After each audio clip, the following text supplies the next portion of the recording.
Esta es entonces la estrategia que propone la Guía para Tamización de Cáncer de Cérvix en Colombia. Su última publicación es la del año 2014 y en resumen, la guía propone que este sea el algoritmo a seguir. Inicialmente un test de BPH que se debe iniciar en mujeres desde los 30 años y hasta los 65 años.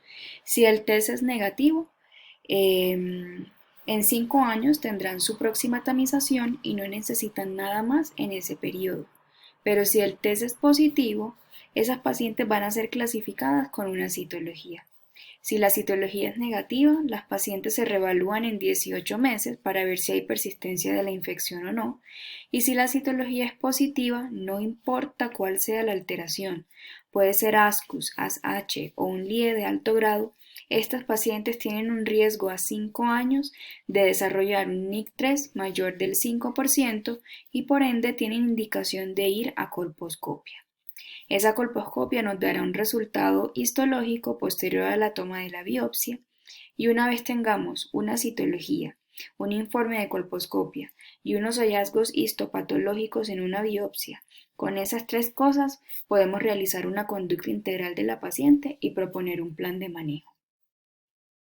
Entre los 25 y los 30 años, como no vamos a usar el test de BPH, esto ocurre realmente por la alta prevalencia de la infección en este rango de edad y eso hace que la estrategia sea poco coste efectiva. En este rango de edad vamos a utilizar entonces la citología como herramienta de tamización. De manera que una mujer empieza la tamización a los 25 años con una citología. Tiene una segunda citología de tamización a los 28 años y para los 30 años tiene su primer test de BPH. Y lo que es claro en la literatura, ya no debe realizarse tamización en mujeres menores de 25 años. ¿Y entonces qué hacemos con estas pacientes? La guía práctica clínica es clara, no se recomienda la tamización por debajo de esta edad.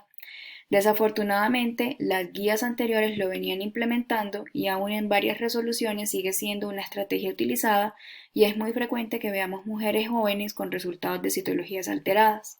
La incidencia de cáncer de cérvix por debajo de los 25 años es realmente mucho menor, entre 10 y 40 veces menos que la incidencia por encima de esta edad, y eso hace que la tamización cada vez esté pasando en desuso y que además las conductas con lesiones de bajo grado, ASCUS o LIE de bajo grado, sean diferentes. Si un resultado es ASH, LIE de alto grado o AGC, no importa el rango de edad o si se está en embarazo, esa paciente debe ir a colposcopia. Pero las mujeres menores de 25 años con lesiones de bajo grado no necesitan ningún examen adicional. El seguimiento entonces se haría con citología a los 12 meses y en el caso de persistir la lesión de bajo grado, una nueva citología a los 24 meses. La colposcopia en lesiones de bajo grado por debajo de los 25 años solo está indicada cuando haya persistencia de la lesión en este tiempo. Entonces, esta tabla resume la esencia de la tamización. Cuando uno realiza una citología o un test de BPH, el resultado le dará el riesgo a 5 años que esa paciente tendrá para desarrollar un NIC3. Si el riesgo es mayor del 5% por citología o por test de BPH, esa paciente tiene una indicación clara de ir a colposcopia. Si el riesgo está entre el 2 y el 5%, esa paciente requiere seguimiento en los próximos 12 a 18 meses. Y si el riesgo es menor del 2%, esa paciente puede continuar con la estrategia de tamización de acuerdo a la guía. De manera que si seguimos el algoritmo de la Guía de Práctica Clínica del 2014, las mujeres mayores de 30 años, si tenemos un test de BPH negativo, esa paciente tiene un riesgo a 5 años menor del 0.1% de desarrollar un NIC3 y por esa razón en esos siguientes 5 años no necesita ningún otro estudio de tamización. Si el resultado es por el contrario positivo, la herramienta que sigue es una citología para clasificar esa lesión. Si la citología es negativa, el riesgo es menor aunque cercano al 5% y por eso esa paciente no tiene indicación de colposcopia y lo que se debe hacer es repetir el test de BPH en 18 meses. En el caso en el que el test de BPH en 18 meses sea positivo, nos vamos para este renglón.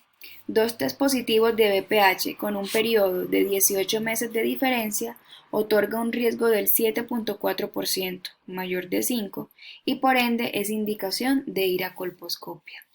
Si el test es positivo y la citología está alterada, no importa el resultado, el menor valor, que es un ASCUS, ya le otorga un porcentaje del 7% y de ahí en adelante cualquier alteración implicará mayor riesgo y por eso todas irán a colposcopia.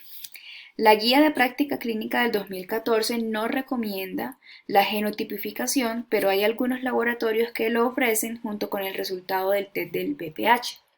Si la genotipificación se obtuvo por alguna razón a pesar de no estar indicada como tal en la guía de práctica clínica y el genotipo del virus es 16 o 18, la paciente tiene un riesgo, sin importar el resultado de la citología, mayor al 5% y por ende tendría indicación de ir a colposcopia. A pesar de que la guía fue publicada hace 6 años, realmente ha habido dificultades en su implementación debido al acceso y la disponibilidad del test, a los costos y a su integración en nuestro sistema de salud. Por eso contamos entonces con esta herramienta que fue publicada por la Sociedad Americana de Colposcopia y Patología Cervical en el año 2012 y lo que prácticamente nos dice esta guía es que ya esta diapositiva sí es un poquito más cargada, pero también es la esencia de la tamización en mujeres entre 25 y 29 años o en los sitios donde desafortunadamente no se ha podido iniciar la tamización con el test de BPH. En resumen, todas las pacientes que tienen una lesión de alto grado, es decir, ASH, LIE de alto grado o atipia de células glandulares, tienen un riesgo por mucho pasado del 5% y por ende tienen una indicación de ir a colposcopia. Las dificultades han estado en las pacientes que tienen lesiones de bajo grado, LIE de bajo grado o ASCUS, en donde uno observa, digamos, que hay más heterogeneidad en las conductas. El LIE de bajo grado implica un riesgo mayor del 5% para tener un NIC3 en 5 años, por ende la conducta es ir a colposcopia. No se necesita un test de BPH para clasificar esta lesión. Además, la asociación entre un LIE de bajo grado y un test de BPH positivo es del 88%. Por eso no hay ningún beneficio de clasificar esta lesión con el test.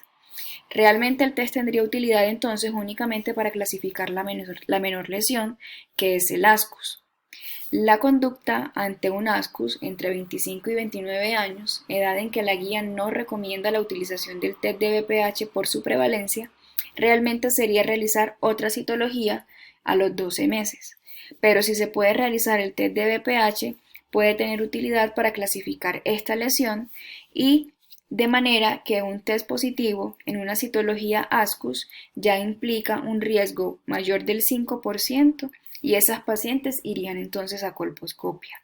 Y lo que es más útil, si el test es negativo en una paciente con una citología ASCUS, el riesgo es menor del 1% y esa paciente puede continuar entonces en su programa de tamización. Ahora entonces entramos a qué hacer con esas pacientes que tienen lesiones que indican una colposcopia.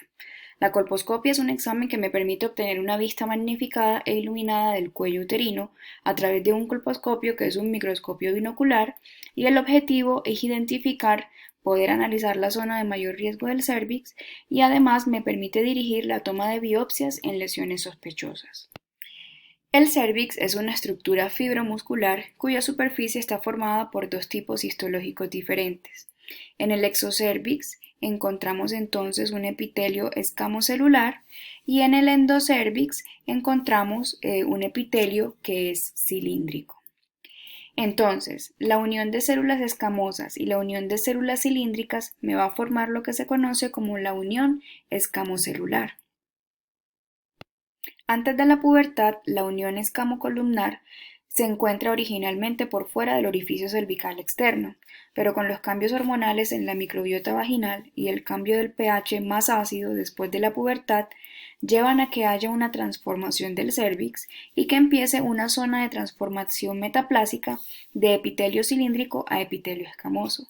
de manera que esa unión escamocolumnar se va a ir corriendo hacia adentro o hacia el interior y me va a dejar una zona que viene en proceso de transformación. Las células que están en esa zona de transformación y en la unión escamocolumnar son células que tienen mayor predisposición a la infección por el VPH y por ende tienen mayor riesgo de transformación maligna y es esta la zona de mayor interés.